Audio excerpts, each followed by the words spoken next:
Hi everyone! Welcome to the Empath Archives, another love reading, timeless and general. Take what resonates lang pumipili sa part of the reading, makaresonate kayo sa part of it hindi. Tingnan natin ngayon kung anong love connections, lessons in life, and guidance ang ating mababatid for this reading.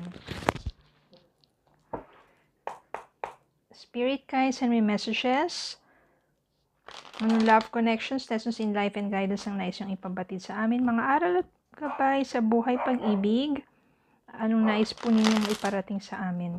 Spirit guides and may messages. Love connections, guidance. About love life. Connections. Ang nais ninyong ipabatid sa amin.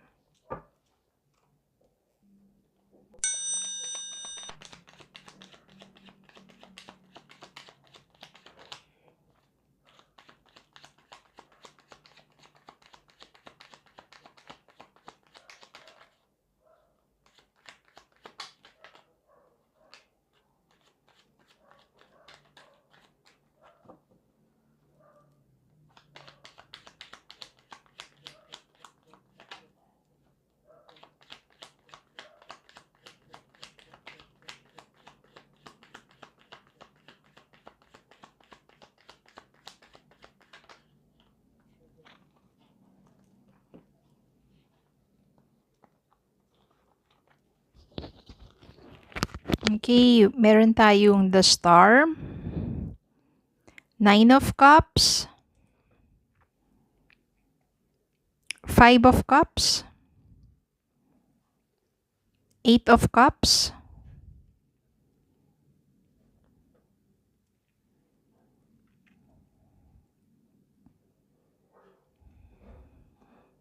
Knight of Cups, Cups, puro Cups. No, halos Cups itong mga to. 9 of Cups, Knight of Cups, 5, 8 of Cups. Yung the Star, may hawak din siyang Cups. Temperance, meron ding hawak na Cups.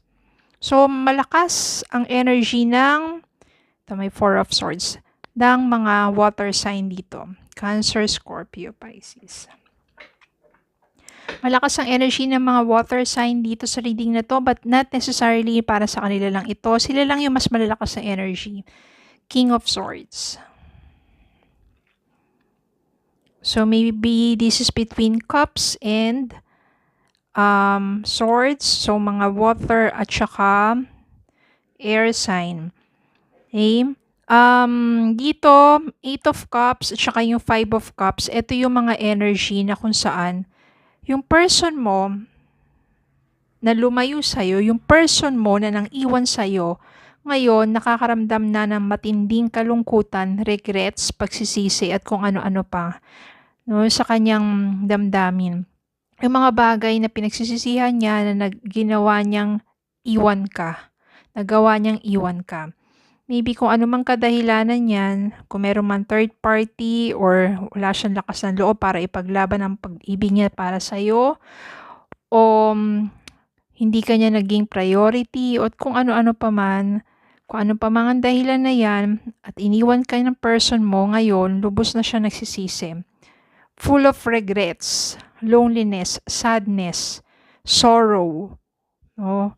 Yun yung kanyang nararamdaman sa mga panahon na ito.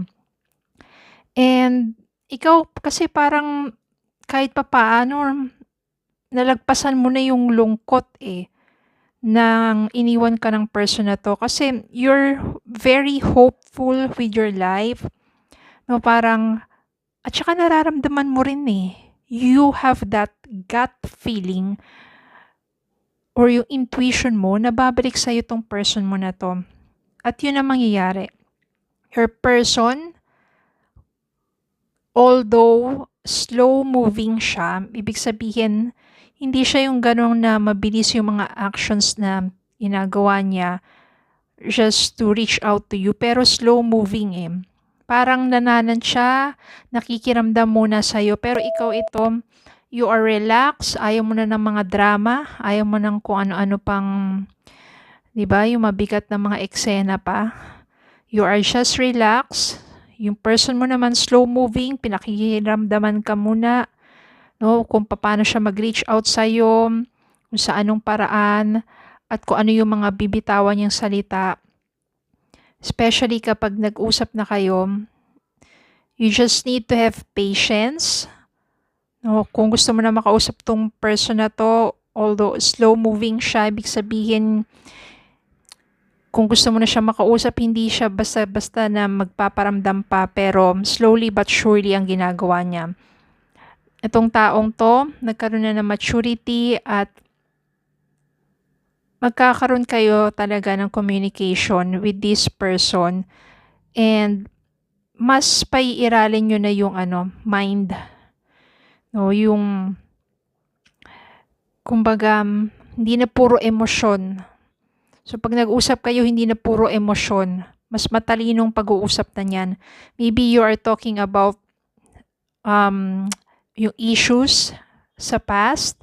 Maybe you will talk about how to work things out, and maybe you will talk about your future together. And napakaganda because it will happen in its divine timing.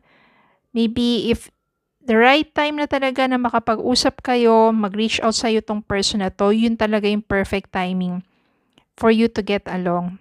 Okay? And it will be a wish fulfillment para sa'yo kasi yun din naman yung hinahangad mo, na magbalik tong taong to, na magsisi sa kanya mga kasalanan, humingi ng tawad sa nagawa sa'yo.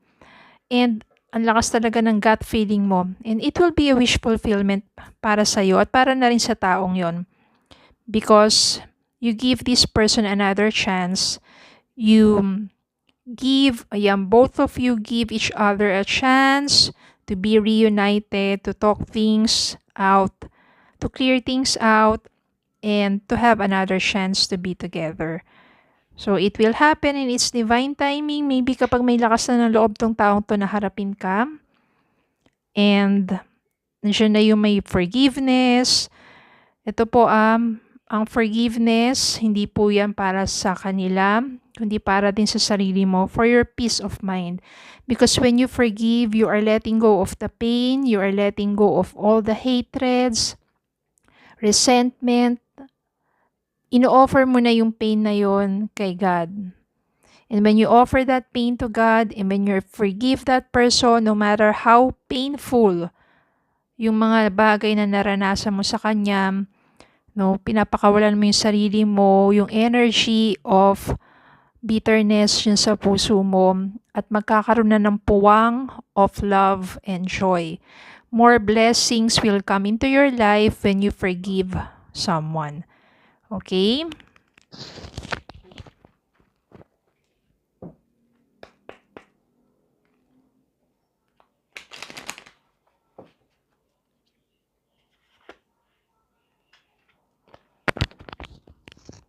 Trust.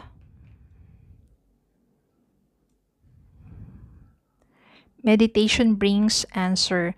Kasi kapag maraming confusion at napakagulo ng isipan mo, 'di ba? Just meditate to clear your mind, and just trust the process, trust God, trust the divine timing, trust that your wish will be fulfilled in its perfect time.